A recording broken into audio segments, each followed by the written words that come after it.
puissance que le Seigneur t'a donnée, tu commences à être élevé.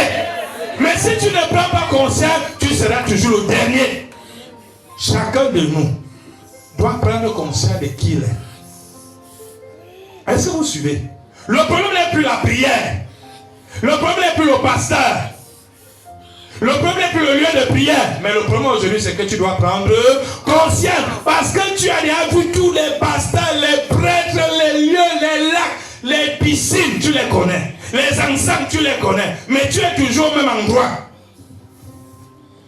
Tu connais déjà, ton corps connaît les odeurs du parfum. Parfum Saint-Michel, c'est toi. Brisez tout. Savon, mille pouvoirs. Bref, tout ce que vous connaissez. Mais tu es toujours.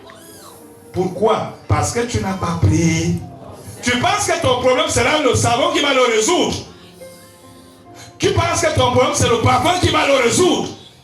Tu penses que ton problème c'est l'huile d'onction qui va le résoudre. Tu as pris tous les huiles d'onction que tu connais. Huile de faveur, huile de grâce, huile de tout au maman. Mais tu es toujours au même endroit. Parce que tu n'as pas pris conscience. L'huile ne va pas te donner la conscience. Le parfum ne te donne pas la conscience. L'encens ne te donne pas la conscience. Ce qui te donne la conscience, c'est toi-même. Prends conscience que je suis tel. Et Dieu m'a donné ce n'est pas le parfum qui vient avec le pouvoir. Moïse avait son pouvoir, ce n'était pas un parfum.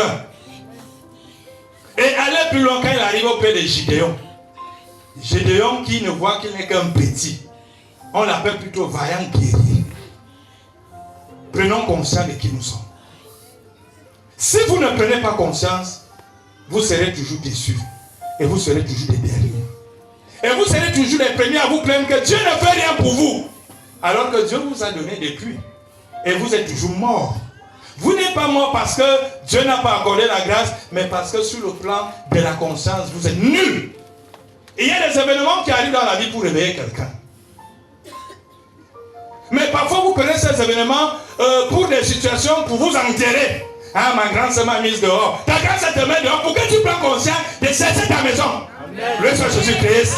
Il y a des événements qui arrivent dans la vie pour qu'on grandisse. Il y a des moments où Dieu te dit que non, ici, prends les quand tu ne prends pas. Tout à l'heure, le docteur le disait que avant que le téléphone arrive, il y a d'abord le message. Il y a d'abord le SMS. Il y a d'abord. Avant qu'on arrive à un endroit, il y a d'abord eu les messages. On ne peut pas prier Dieu, on ne peut pas être avec Dieu et être toujours là en petite culotte avec son père. Il y a des événements qui arrivent dans ta vie, pourquoi tu deviens un homme? Il y a des événements qui arrivent dans la vie, pourquoi tu deviens une femme? Ce n'est pas tout que vous devez prendre avec un mauvais. Non, vraiment, hein, mon frère m'a fait ça mal. Mon père, si ton père ne faisait pas, tu ne serais pas un homme. Si ta mère ne faisait pas, tu ne serais pas une femme.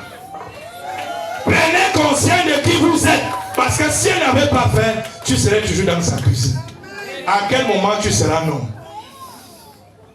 Il y a des choses qui arrivent dans nos vies pour qu'on prenne conscience.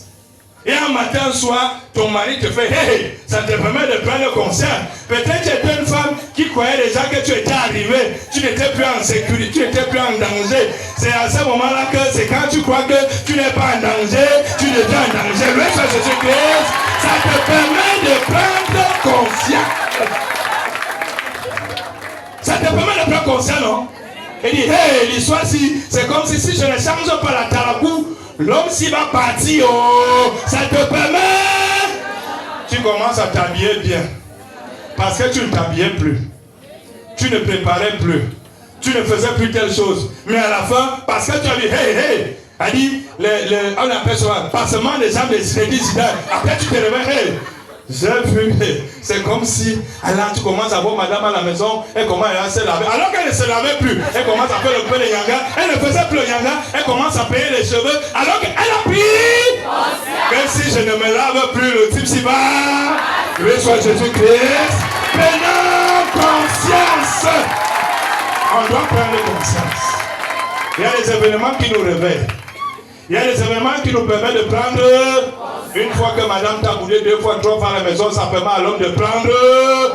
L'homme lui-même, il commence à comprendre. Ici, là, non, si je ne me bats pas, je suis fini. Ça te permet de prendre conscience. Il y a des situations dans la vie.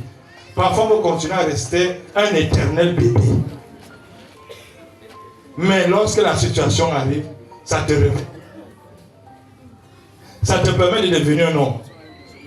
Le jour que tu vas prendre ta première chambre et que tu mets ton premier matelas au sol, tu es énervé. Je dis que c'est que ma soeur m'a fait. C'est que ma tante m'a fait. C'est que mon oncle m'a fait. Mon oncle avait toutes les maisons qu'il a. Il n'arrive même pas à me donner même une chambre. L'oncle a été t'amener à prendre. Toi, tu vas chercher ta part de maison quand tu vas commencer à chercher à construire quand si tu continues à rester dans les chambres de tes oncles. C'est bien que ton oncle te mette dehors pour que tu prennes conscience de chercher ta maison. Le soit Jésus-Christ. Vous devez prendre conscience. C'est bien que le bailleur ne prenne plus ton loyer. Le soit Jésus-Christ. Il y a un moment donné, Dieu entre dans le cœur du bailleur. Il dit, bailleur, ne prends plus son argent, ne prends plus. Et lorsque le bailleur ne prend plus, ça te donne une conscience. On a ça? Le jour que le bailleur cesse de prendre ton loyer, tu repars chez quelqu'un d'autre, tu as même 3 mois d'avance, personne ne veut prendre. Et à la fin, ça te donne une conscience.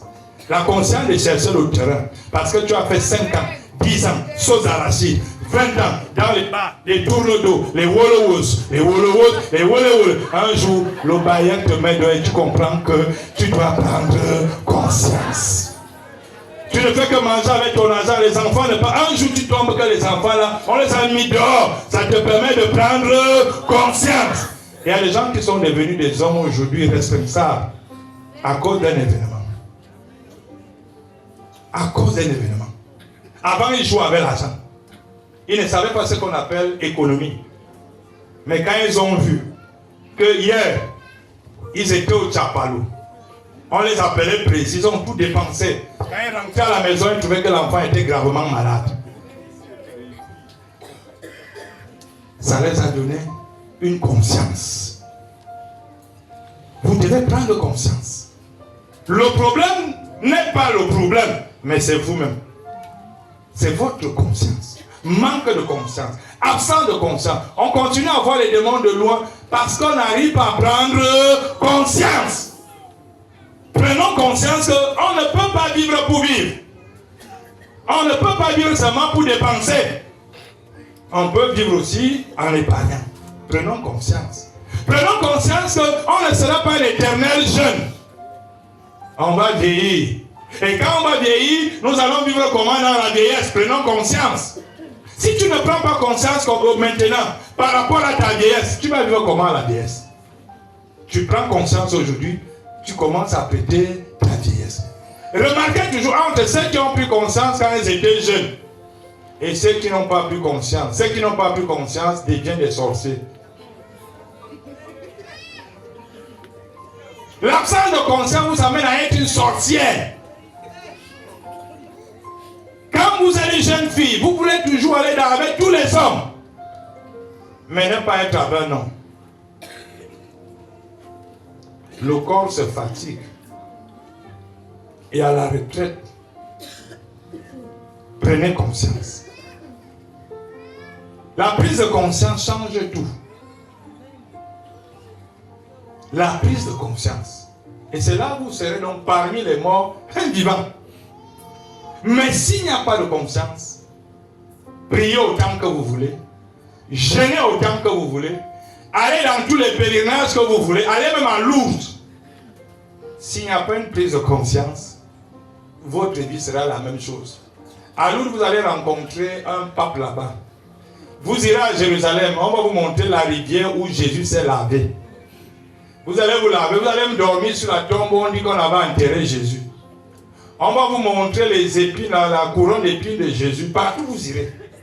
Mais si vous ne prenez pas conscience, la preuve c'est que bon d'entre nous ici, on n'a plus le corps du Christ. Hein? On n'a plus le corps du Christ. Et regardez comment manger les galettes dans l'église. Le corps du Christ. Amen. Le corps du Christ. Amen. Le corps du Christ. Amen. Depuis qu'on mange le corps du Christ là, ça a changé quoi? Parce qu'on refuse de prendre conscience. Ça dit, tant que tu ne prends pas conscience, ce n'est qu'une galette. Ce n'est qu'une galette. Ce n'est que des amuse-gueules. Pour que ça puisse avoir de l'effet en toi, c'est la conscience. Nous tous, on peut prendre la galette là. Hein. Si moi j'ai une conscience, ça devient pour moi le corps du Christ. Si tu n'as pas une conscience, pour toi, c'est une galette. C'est que vous comprenez, c'est que veut dire la conscience. Le fait n'est pas de se lever d'aller prendre, mais le fait de savoir que, est-ce que ce que je prends là, dans ma conscience, c'est le corps du Christ? Et si j'ai une conscience que c'est le corps du Christ, ça va agir. Mais si je prends ça pour des amuse-gueules, pour que aussi le voisin voit que je me suis levé pour me communier, ce ne sont que les parts légers.